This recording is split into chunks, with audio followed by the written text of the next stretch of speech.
Good evening. Welcome to this week's edition of the WayBack Movies Podcast, a show where we review the best and not so best of 80s and 90s cinema, because really, fuck the 2000s. My name is Steve, and with me on this crazy journey, Justin. Doctor. So we're back. Yes. Continuing the journey that is our alternative Christmas. Kind of alternative 80s Christmas extravaganza. Next week might be not the debate between us, debate that the world won't shut up about. Yes. This week is actually, maybe out of the 4 movies we're doing this month, yes, a true alternative Christmas movie. Yes. Because, number one, it doesn't take place exclusively at Christmas time. You know, there's a little New Year's thrown in there at the end. But it's enough Christmassy stuff around characters dressing up like Santa. Yeah. Where you can still call it a Christmas movie. And there are places, and this does air every year at Christmas time in various places in the world. I know it aired in Canada recently. It is a Christmas movie in the sense of, there's the alternative. So, yeah. I think it works. I think it counts. Yep. After rewatching it for the first time in 20 years, I definitely think it counts. This week's movie, of course, is Trading Places. Yes, it Dan is. Aykroyd, Eddie Murphy. Mm-hmm. Not too far from last week's movie, Not where really. it was, a year previous? It was exactly 1 year. To the date? Yeah. Gremlins was exactly 1 year ahead. This is 1 year before. So, yeah. So it's June 8th, 1983, and unfortunately this is going to be a very short episode because there's not really much on the making of this flick, so keep that in mind. So we won't keep you too long on our journey here, but I think there'll be some things to talk about. Yep. I really do. So with that, let's just cut the shit and we'll get in the Wayback Machine and, yeah, just strap in. Here we go.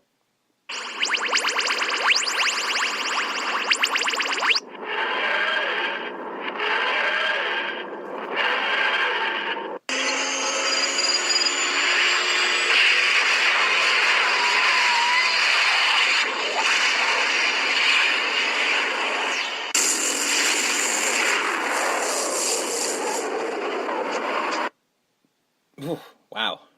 That's a far damn journey. My God. Why is everything so 80s? It's like we were just here. Yeah. But not really. Not quite. So, yeah. It's 1983. I'm going to go visit 1-year-old me. That'll be fun. You know. Don't do that. Mess the timeline. That's right. Yeah, we're not allowed to see each other. No. Right. Things, including you, might explode. I just killed a butterfly. That's so bad.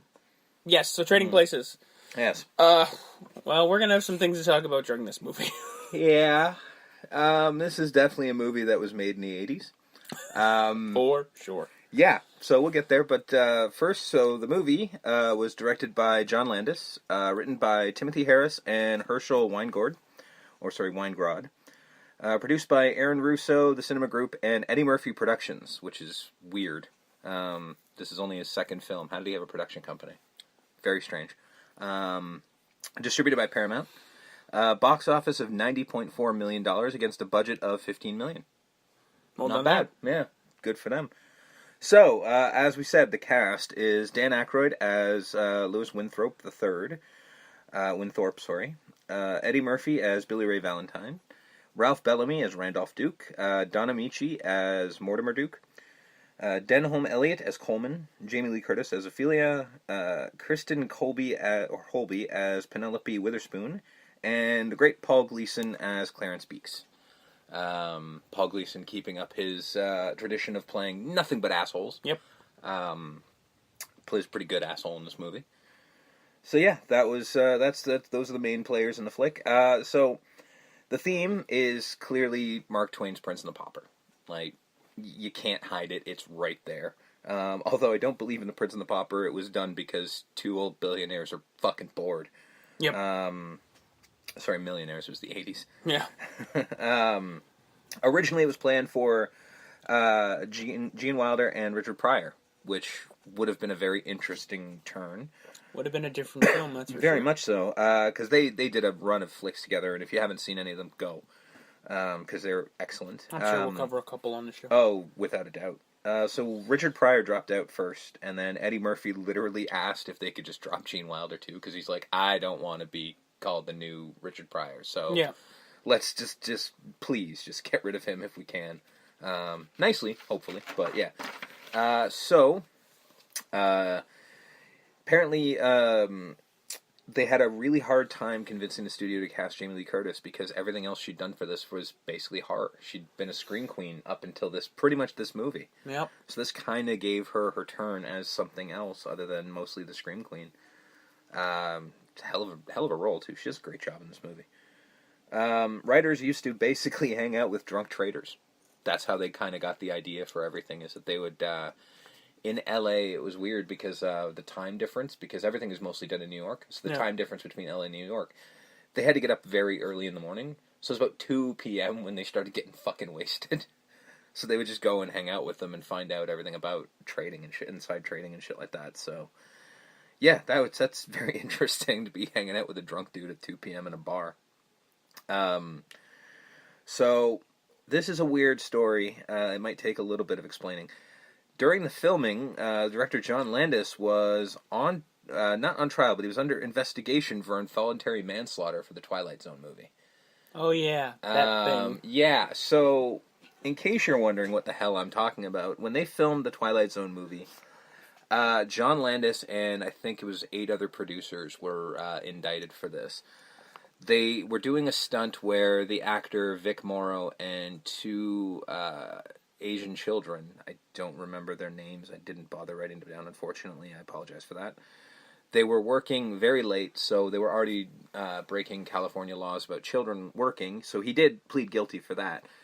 But there was a helicopter incident, and the idea was the helicopter was flying really close to the ground, because the idea was the setup in the episode of The Twilight Zone is that they get thrown back into World War II. So the helicopter kept flying low, and then at one point in time, an explosion knocked the helicopter off track, and it pitched sideways and basically struck and killed Vic Morrow and the 2 children. I'm not recommending you do this, but I have. The footage does exist. It is readily available on YouTube. You can see it. It's not gruesome or anything like that, but it is fucking weird to watch because it's the disappearing of human beings. It is because there's nothing left. Because it's just. So I wouldn't recommend watching. I don't recommend it. I've done it out of morbid curiosity, but yeah. So that was basically the major thing, and unfortunately, something that has stuck with him. It for really the rest has. Of his, even to this day. When you speak about John Landis, it's. Well, that's one of the first things that comes to mind, if not the first thing. Yeah. And that's unfortunate because the man had many films that he did, but I mean, I can play both sides where I get, it was clearly an accident, but at the same time, dude, you're the one in charge. Yeah. I'm not necessarily saying he deserves to be in jail for it, but I don't know. Maybe he does. It was clearly an accident, you can tell, but a lot of shit had to go wrong, and you're the one in charge. Like, you're the one left holding the ball, so maybe, but I'm not smart enough to figure that out, so I'm not going to necessarily weigh in on that. Fair enough. But, yeah, that's my thought on it. That's it. That's all I really have.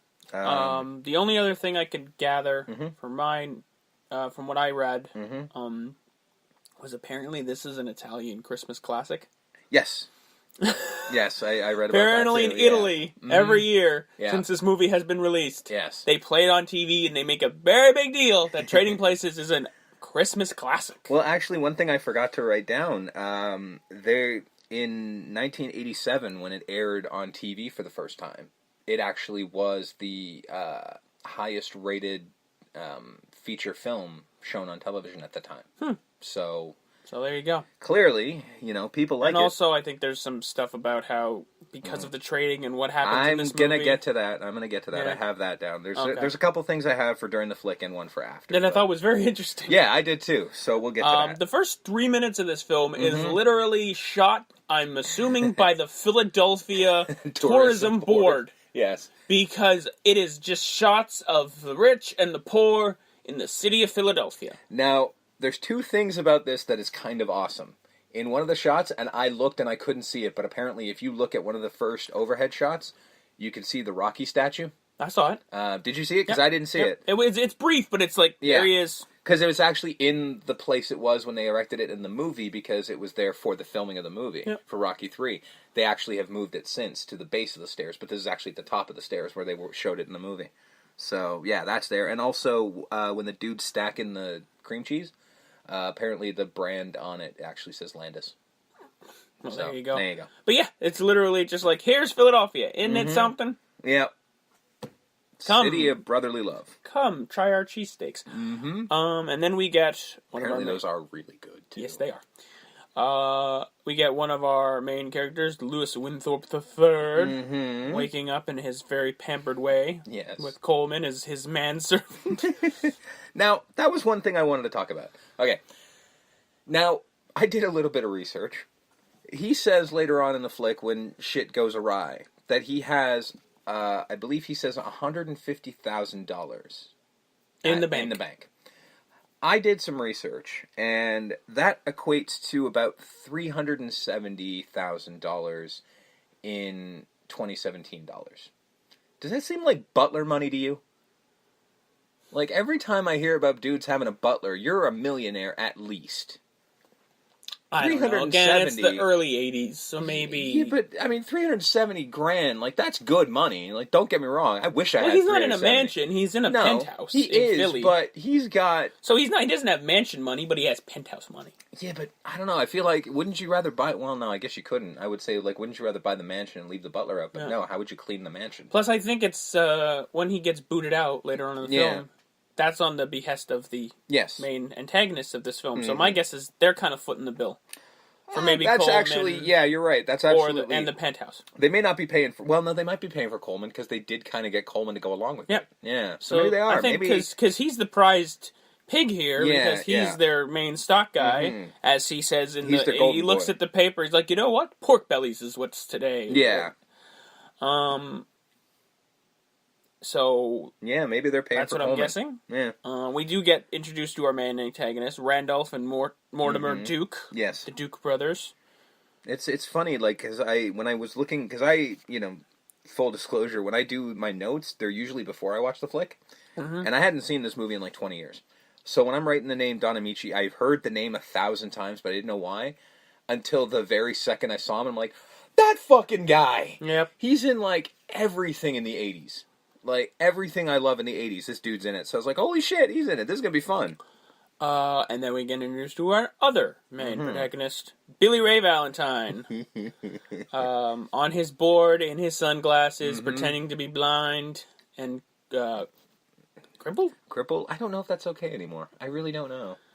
I don't think it is. Differently abled. And he got no legs. And he got no legs. And then he's hugging one of the Duke brothers like, please, give me some money. Please. And he is just smacking him off. No, get away from me, you piece of shit. Yeah. And then they do... so they're sitting there talking about pork bellies and the commodities of the day. Fresh orange juice, that comes into play later on. Yes. And so another, I guess, waiter... Yeah. comes by because they're at the club, I guess, that they are members to, frequent to, and he says, "Here's your Christmas bonus," and it's $5. Yeah, and I do love. He's like, "Maybe I'll go to the movies by myself." Now, adjusted for inflation, that tip would be $12.80 now. Still, movies. Can't go to a movie by yourself with $12.80. Yeah, on a Tuesday. Yeah, that's true. You can go on a Tuesday now. So he's still going to the movies by himself in 2017 on a specific day. Yes, only on Tuesdays now. Added salt in the wound. Yeah. So Billy gets involved with the cops because Lewis is just leaving after having a meeting. Yeah. Billy runs into him.